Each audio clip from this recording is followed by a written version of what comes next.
sebelumnya, perkenalkan saya Nika Devianda Kaniasari dengan NIM 251510188 dari program studi ilmu komputer dari kelas Denpasar. Nah, di sini saya akan menjelaskan terkait dengan program sistem informasi akademik yang sudah saya buat dengan menggunakan konsep MVC atau model view controller dan juga dengan menggunakan database MySQL. Di sini saya sudah membuat beberapa package yang terdiri dari config, controller, DAO, model, dan juga view yang memiliki fungsinya masing-masing. Yang pertama ada package config, yang dimana package config ini yang akan menghubungkan antara database MySQL saya dengan program yang sudah saya buat ini. Nah, di config ini ada satu kelas, yaitu saya beri nama DB Connection Java yang akan menghubungkan data di MySQL dengan data di program Java saya. Di sini saya menghubungkan dengan connection dan method get connection. Kemudian di sini saya memasukkan alamat tujuan yaitu JavaDB sesuai dengan file yang saya buat. Kemudian saya masukkan username dan password saya. Nah, untuk drivernya di sini saya gunakan class for name untuk mengecek drivernya. Apabila drivernya dapat dimuat, maka akan tertampilkan URL, user, dan passwordnya. Tapi jika tidak, di sini saya menggunakan catch untuk mengecek error yang terjadi dalam program. Nah, kemudian selanjutnya masuk ke model. Jadi package model ini yang akan merepresentasikan data dalam aplikasi dalam bentuk atribut. Di sini ada 5 class yang terdiri course, KRS, lecture, person, dan student. Nah, di bagian ini saya menerapkan beberapa konsep-konsep atau sistem OOP. Nah, yang pertama ada person. Di sini merupakan class parent dari class student dan juga lecture. Di sini saya memiliki 2 atribut yaitu ID card dan juga name yang saya beri protected, yang berarti ID card dan name ini bisa diturunkan untuk student dan juga lecture. Nah, di sini saya masuk ke class student. Nah, di bagian class student ini saya menambahkan beberapa atribut yaitu name dan juga studi program. Di sini saya gunakan private, yang dimana saya menerapkan encapsulation pada kelas ini. Jadi di sini atribut yang saya gunakan bersifat private ini tidak bisa diakses langsung dari luar kelas. Jadi hanya bisa dimiliki oleh kelas student saja. Nah, untuk mengaksesnya di sini saya gunakan getter dan biasanya saya gunakan setter, tapi untuk di kelas ini saya hanya gunakan getter saja terlebih dahulu. Nah, di sini saya juga menggunakan toString ini. Nah, jadi untuk toString ini saya menggunakan penerapan polymorphism, yaitu melalui metode toString itu. Jadi ini merupakan metode bawaan Java yang dimana saya ubah agar ketika objek yang ditampilkan di combo box yang muncul adalah nama dari studentnya. Jadi bukan atribut atau alamat memori objeknya, melainkan nama dari studentnya gitu. Nah, di sini saya juga menerapkan inheritance atau pewarisan, yaitu di sini saya melakukan pemanggilan untuk bagian ID card dan name yang tadi ada di bagian person. Jadi tidak perlu ditulis ulang, kita hanya perlu melakukan pemanggilan. Untuk di lecture juga sama. Di sini saya juga menggunakan private untuk encapsulation-nya untuk bagian NIDN dan expertise. Kemudian di sini saya juga melakukan pewarisan atau inheritance untuk ID card dan name, dan di sini saya juga menggunakan toString-nya untuk metode polymorphism, dan saya gunakan getter. Untuk di bagian course, saya memiliki 4 atribut yaitu kode, course name, dan SKS serta semester. Nah, di sini saya juga sama menggunakan toString dan juga getter. Tadi juga saya lupa di bagian student ini saya menggunakan array list KRS ini atau association, yang dimana ininya bukan association, yang dimana array list ini nanti akan menyimpan banyak objek KRS yang dimiliki oleh satu siswa, karena satu mahasiswa ini dapat memiliki beberapa KRS.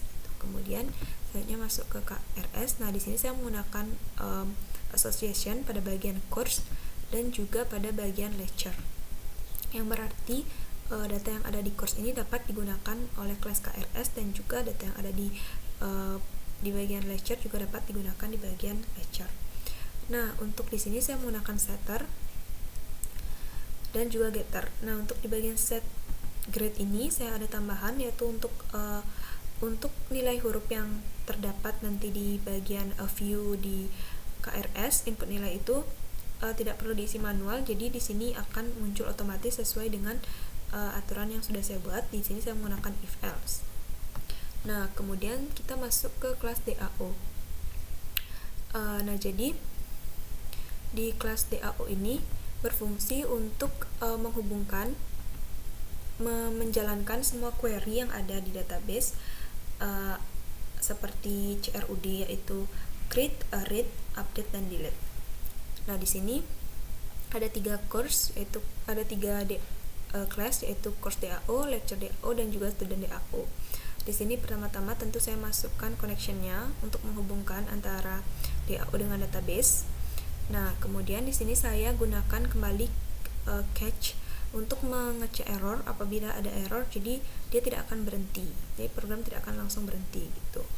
Nah, kemudian di DAO ini kan menyediakan beberapa operasi seperti create, kemudian ada read, kemudian ada update, delete, dan juga search, serta untuk menambah halaman untuk get pagination.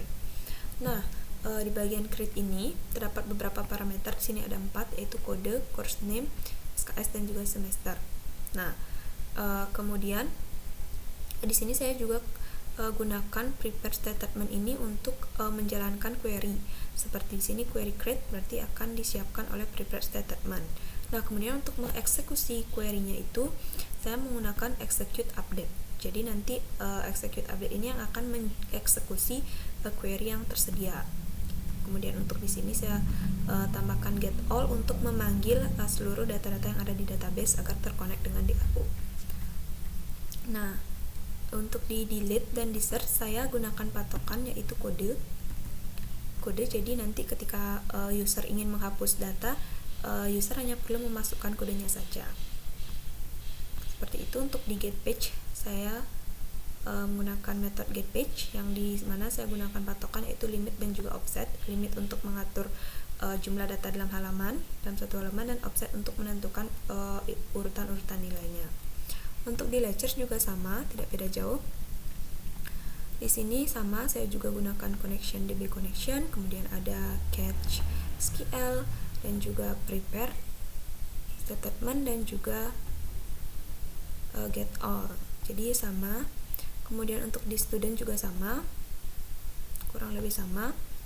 Kemudian selanjutnya kita masuk ke kelas ke package controller. Nah, package controller ini yang akan menghubungkan antara view dengan DAO.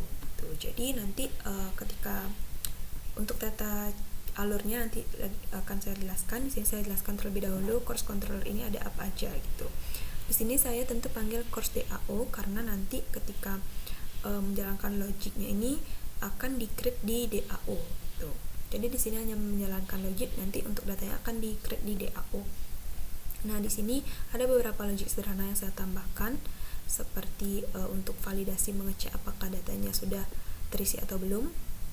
Kemudian untuk di bagian create saya tambahkan apakah SKS-nya ini sudah lebih dari 0 atau sama dengan 0. Jika tidak, maka data tidak bisa di-create di course DAO. Tapi jika sudah memenuhi kriteria, maka data bisa dibuat.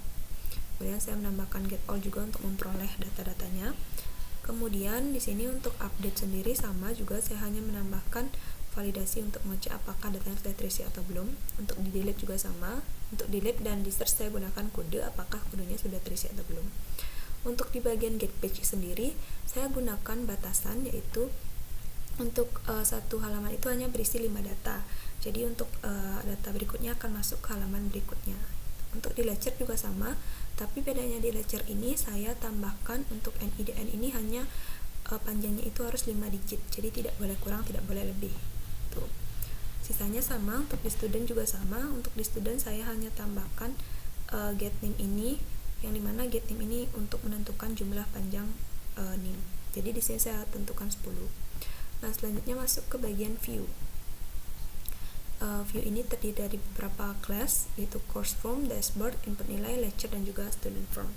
Pertama kita masuk ke dashboard terlebih dahulu. Jadi ketika program di run, tampilan utamanya adalah dashboard yang akan menampilkan beberapa pilihan, yaitu mahasiswa yang akan ketika mahasiswa diklik akan menampilkan student form, kemudian ketika KRS diklik akan menampilkan input nilai, ketika dosen diklik akan menampilkan lecture form, dan ketika mata kuliah diklik akan menampilkan course form. Di sini saya juga menggunakan catch sebagai handling ketika program error.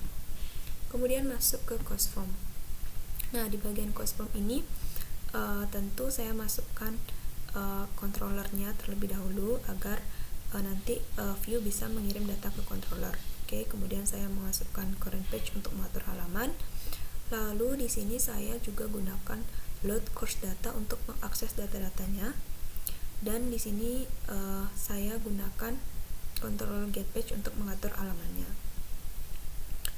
Nah, di sini saya gunakan void clear form untuk membersihkan semua fieldnya. Kemudian ada delete dengan option yes no untuk menghapus data. Kemudian ada simpan data, tabel course. Nah, dan untuk di bagian tabel course ini akan diisi sesuai dengan per baris. Jadi di sini isinya ada kode, nama, SKS, dan semester. Oke, kemudian untuk di lecture dan di student form juga isinya sama. Untuk di lecture sama, isinya juga tidak beda jauh. Kemudian untuk di bagian student form juga isinya tidak beda jauh. Dan selanjutnya kita masuk ke bagian input nilai.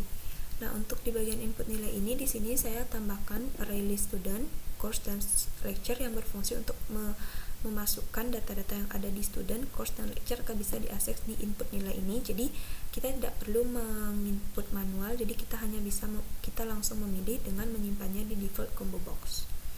Nah, kemudian saya juga panggil controllernya untuk menyimpan data-data dan mengeksekusi. Nah, jadi program ini akan berjalan ketika seperti contoh kita mengklik di tampilan course form, kita akan mengisi data. Mengisi data berarti kita masuk ke bagian simpan data. Nah, di simpan data ini nanti kita akan memasukkan beberapa inputan seperti kode, course name, dan juga SKS serta semester yang nantinya akan dikirim ke controller. Jadi controller akan mengecek apakah datanya sudah sesuai dengan ini, apakah course name-nya sudah terisi, SKS-nya sudah terisi, kodenya sudah terisi, dan SKS-nya sudah lebih atau sama dengan 0. Nah, jika sudah sesuai maka akan dibuat datanya dalam di DAO. Tapi jika belum sesuai maka akan di return 1 atau tidak akan dibuat. Nah, kemudian dari course DAO ini yang akan menghubungkan ke bagian database di sini di bagian create database. Nah, di sini yang akan menghubungkan ke database. Jadi nanti akan dibuatkan itu di kode course name, SKS, dan semester akan dimasukkan.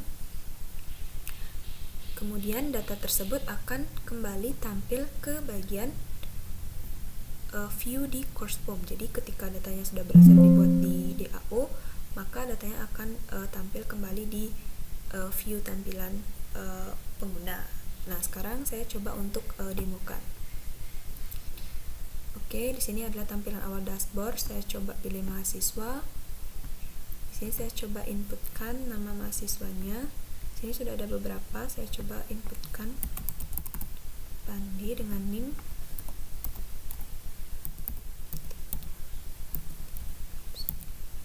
Saya coba. Kemudian untuk ID card-nya saya coba 00010.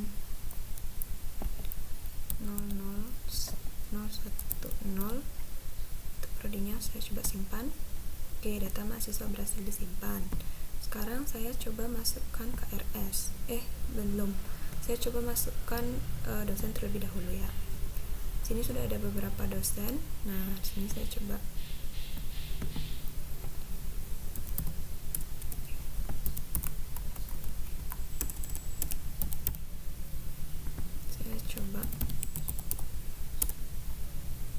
IDN-nya tadi harus 5 digit, saya coba masukkan 6 digit. Sama dengan mata kuliah adalah, kalau saya coba dengan mata kuliah adalah, saya coba simpan. Nah, NIDN harus terdiri dari 5 digit. Oke, saya coba hapus 1, simpan, data dosen berhasil disimpan. Kemudian selanjutnya kita masuk ke bagian mata kuliah.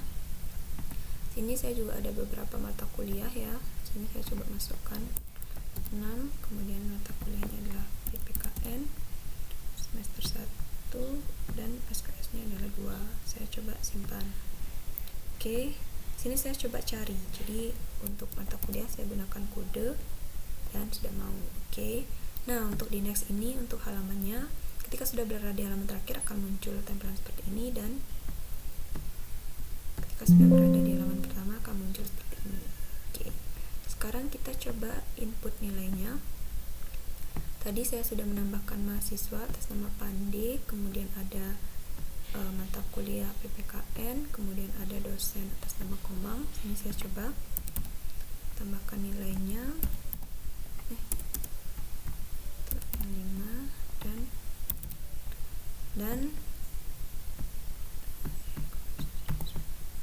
nah, otomatis akan muncul huruf A dan data sudah masuk ke dalam tabel. Baik, sekian pemaparan kode dari saya dan mohon maaf apabila ada kesalahan kata. Saya akhiri dengan terima kasih.